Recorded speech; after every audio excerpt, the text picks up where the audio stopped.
Hi, welcome to the best little flower ranch in Arizona. So today I'm cutting a few sunflowers to make a bouquet, and this was my second succession of sunflowers after a succession my first succession, which I had planted back in April, which I will be definitely talking about and experimenting with again this winter, or I should say next spring. In 2026. We are in 2025 right now. It's August. And so anyway, so this was a succession that I planted all at once, and some of them bloomed. So here's the ones I cut. I'm keeping them long for now. And I've got more coming. This one could even be cut now, and it will open in the vase. So maybe I'll go ahead and, that is really the ideal time to cut these for a commercial grower or even at home, so you can just get it in the vase. And then next week I'll have all the rest of these sunflowers, most likely, or maybe over the course of the next 2 weeks, but they all look pretty close to blooming. And then I have another succession along here, which will be coming around, and another succession there. I'm hoping that those will be available in October. We'll see. I need to learn how to time my flowers for when I want them to grow, and it's been a little difficult for me to be out here regularly as I'm still developing things and working full-time. So, and life, dealing with the happenings of life, which we all have.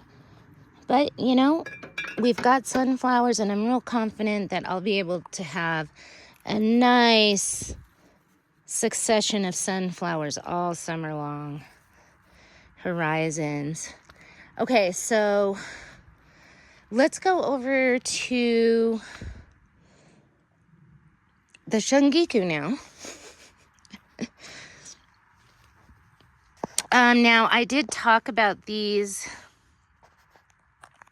all these flowers, and I showed them in a previous video to this. I'm not sure what I'm going to be calling it, but it'll be part 1. So I am just going to try to do this with one hand. Now, you know what? This looks like a nice, good one right here. Nope, that's not, well, no, that is. I do like that one flower right there. So let's pull these, and then I can trim them all up and de-leaf them and stuff once I get them cut. Let's go with this guy. Looks really nice. Where's he at? And this one looks like it's about to open, so I might use that. So I think I'm going to go with this stem here. Okay, where to go? There it is, and that was a different stem than what this was on. It is hard to do these things. To do action videos while you're holding the camera. Let's go ahead and get this one too, because we want a lot of shungiku to play with, and I've got a lot of it growing, and I've got a gazillion seeds. I also kind of like the little seed heads. Let's see. Let's just go with that. And I do like these over here. Let me go around the other side. So, got that one pretty close to the bottom.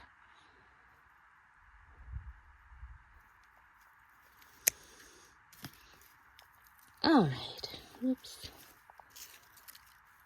So, there's a few more nice shungikus here.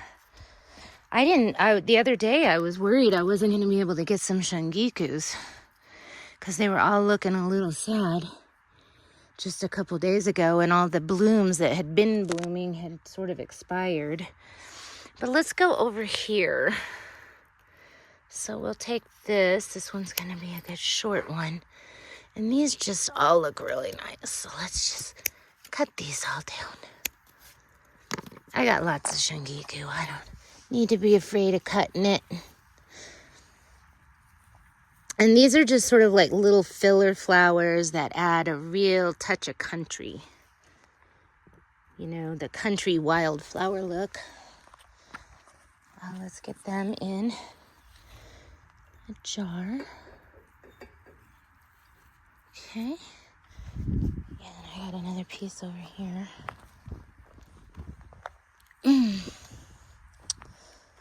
Let's see if this plant has anything that stands out. I mean, I do kind of like those seed head, or the, yeah, I mean, they're seed heads, really. They add a really nice little something something into a bouquet. Even though they might not be, there might be better seed heads a flower farmer could choose, a flower rancher could choose. I'm a flower rancher, not a flower farmer. I live in Arizona in cow country. We have ranches, not farms. Okay. So there we go. I think that's enough shingiku for me to work with. Now, if I were doing this without videoing, I would be pulling off the stems already, but I'll do that as soon as I'm done videoing. So you can already see how awesome they look next to those sunflowers. Let's see, make sure there's nothing else over here I wanted. Let's see, the mint. Let's get the mint. We want mint. And I'm really loving these mint flowers. So let's just knob those off as far down as we can go. So there's 1,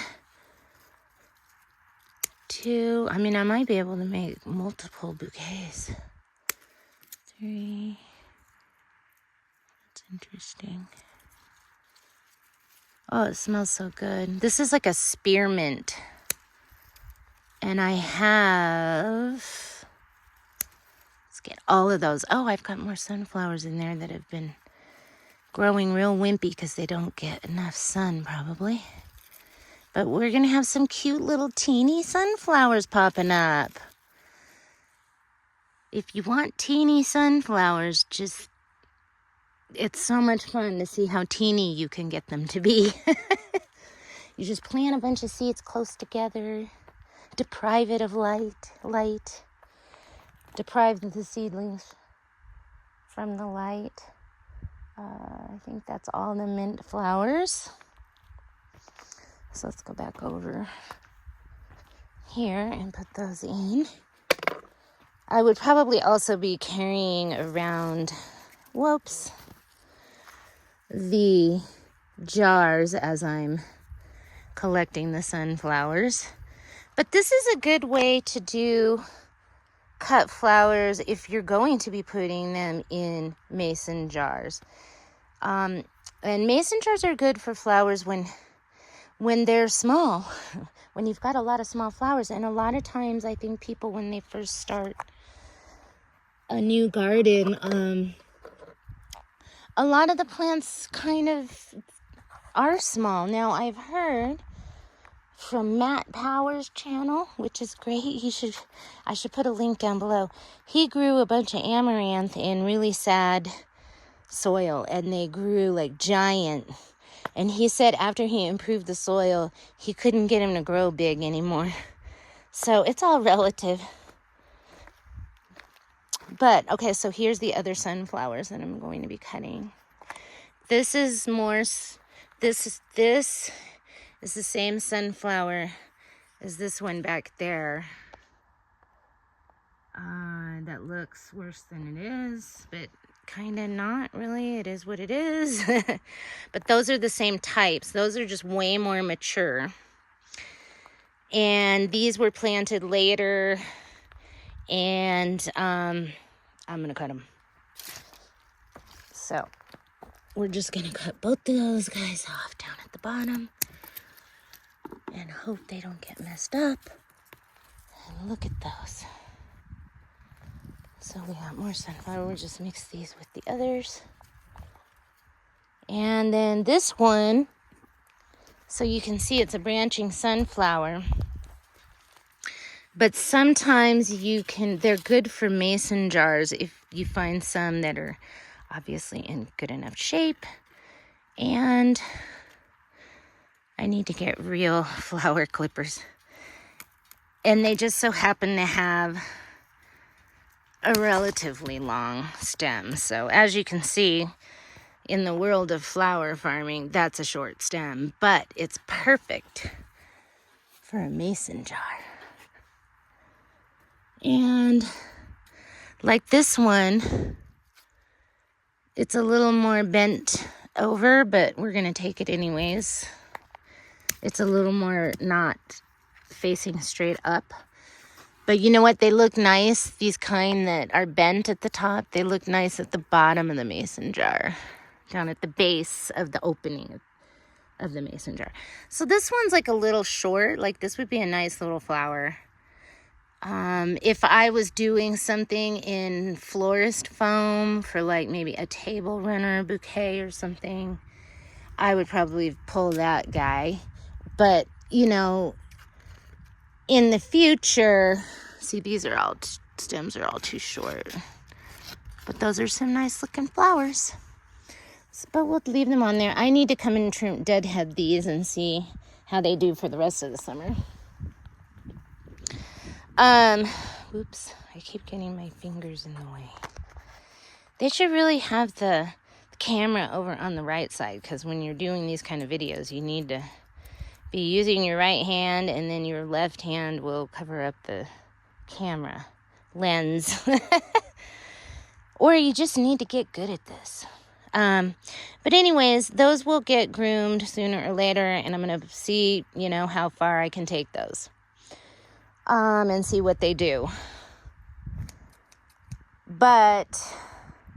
And then we can talk about, you know, why a person would do this, that, or the other thing. Let's get some of this coleus. Now, I'm not real crazy about the way this coleus looks for selling. I mean, it doesn't look bad in this sort of bleached, you know, bleached like this. It doesn't look too bad, but it's just, you know, they look a little old, these leaves on this coleus. But let's take them down a notch. And I just want to kind of experiment with them in the vase. Even though I know they're not going to look their best, but hopefully maybe next year I'll have them in a better location where they won't get so bleached. And maybe I can get this one that's not as bleached and it'll look good. See, this one might actually could be a fresh one that I might want to actually use in that. Okay, so let's get all these out of here.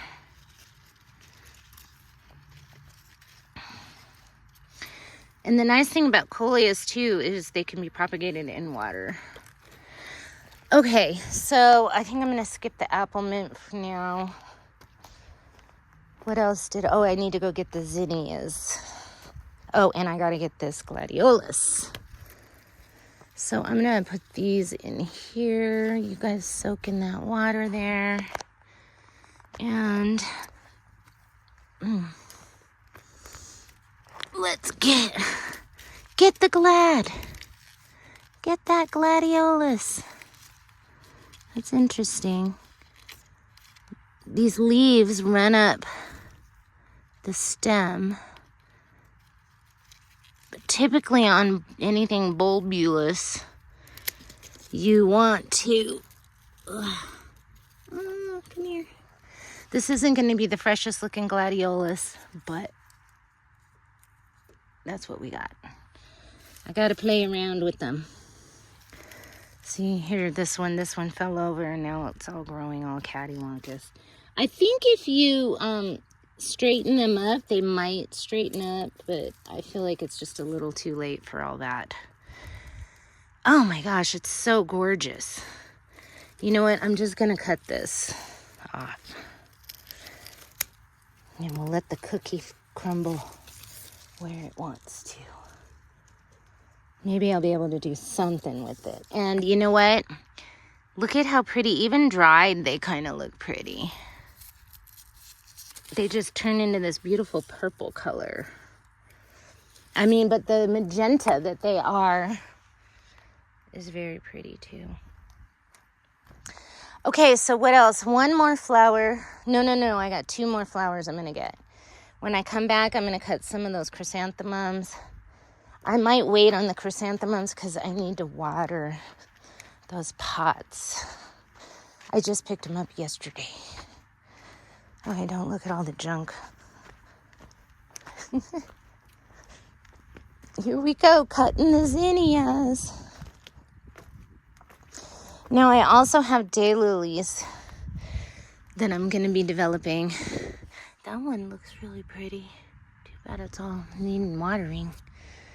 Okay, so since we don't need these really long, I'm going to cut this. Well, it's already Ying off right there, so I'm going to cut it there. And is this one doing any kind of Y?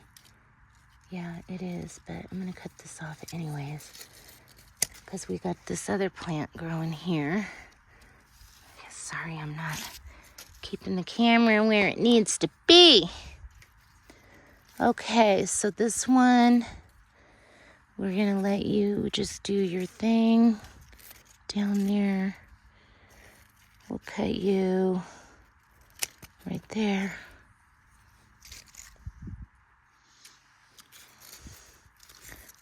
We'll cut you right there. And I don't think I'm going to take those, but do I want to take that? Yeah, let's take this one. I mean, we don't need any more yellow, certainly, but... Okay, zinnias have been cut. And I had more sunflowers over here, but they got knocked over. And so those sunflowers, those are some more of those starburst panaches. This is a little bit more of a shady spot. And I have a theory that, especially in this area that I live in northern Arizona, the sun is so intense that plants can take a little more shade. So if you have a shady spot, you should still try to plant one that is typically thought of as more of a sun plant. But the sun plants, I'm actually really impressed with how these did, the zinnias. So I'll definitely be trying those again over there in that section and out in the open, out here in the test garden for next summer. So all of these plants I am planning to, that one didn't make it in. I'm planning to grow these next year in more larger quantities. Sorry, I got ants all over me. You gotta watch out for the ants in the garden. Luckily, the ants here don't really bite, but it's still creepy to have them crawling all over you. Let's see what I can make out of all of this. And I'm gonna put everything I just cut in that little container right there. So stay tuned for the part 3. We're coming up on part 3. Part 3, making the August bouquet at The best little flower ranch in Arizona, 2025. Just getting started. Thanks so much for watching. Please comment, like, and subscribe, because that's what you do when you're on YouTube. But if you don't, I'm just happy you came. And I'd still love to chit-chat with you, so please leave a comment down below. Have a great day.